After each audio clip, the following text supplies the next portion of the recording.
बंधु, हर व्यक्ति की इंद्रियों पर विजय होनी ही चाहिए। अयोध्या के महाराज हैं दशरथ, नाम कोई ऐसे नहीं, वर्णन है उनका।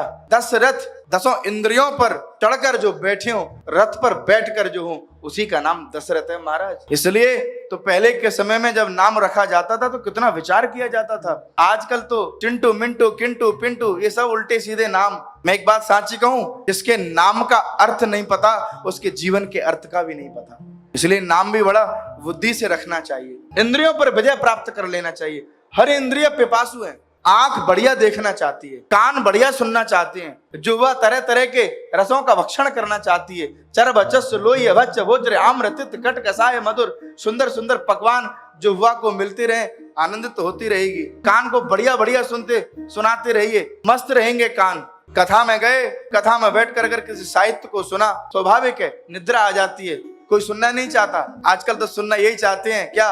रात शाम सपने में आए, दही पी गए, सारा रा रा रा रा रा रा रा रा रा रा रा रा। ये गा दिया, व्यास जी ने बढ़िया गा दिए, माताएं बढ़िया नाच ली, पसीना आ गया, कथा सफल। लोगों की दृष्टि ऐसी बनी हुई है।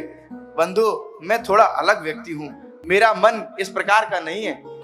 गाता भी हूँ, जब नाचने की बात आएगी झूम के नाचिएगा, गाने की बात आएगी झूम के गाइएगा, जब कथा सुनने की बात आए ना बंधु, तो झूम के कथा सुनिएगा। उधर को तृप्त करने के लिए व्यक्ति कितने प्रकार के व्यंजनों को लगाता है। शादी में जाइए, अच्छी शादी कौन सी है? जिसका बड़ा बफर है उसकी बड़ी शादी है। लोगों की मानसिकता यहाँ तक बनी हुई है। देखा जाए, शुद्धिकरण का कोई विषय है क्या उसमें? कदापि नहीं है। जो बनाने वाला रसोईया है, न जाने कितने दिनों से तो नहाया नहीं है वो। उसके कपड़ों को देख लो, घिन आ जाए।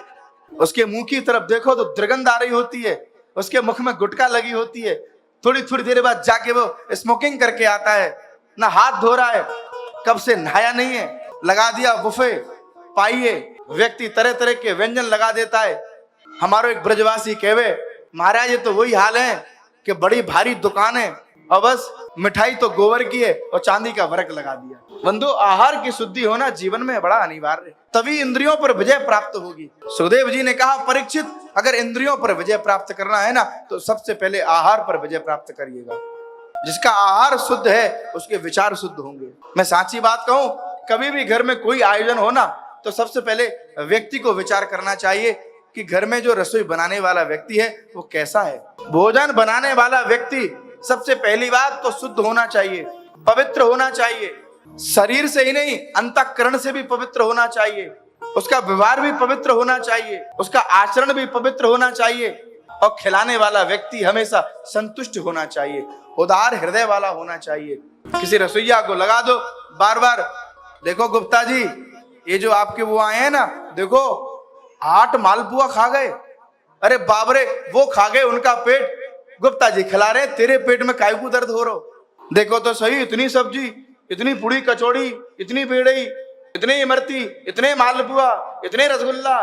बंधुओं, इसलिए भोजन बनाने वाला व्यक्ति दुर्व्यसनों से मुक्त होना चाहिए। भोजन बनाने वाला व्यक्ति शुद्ध आचरण होना चाहिए।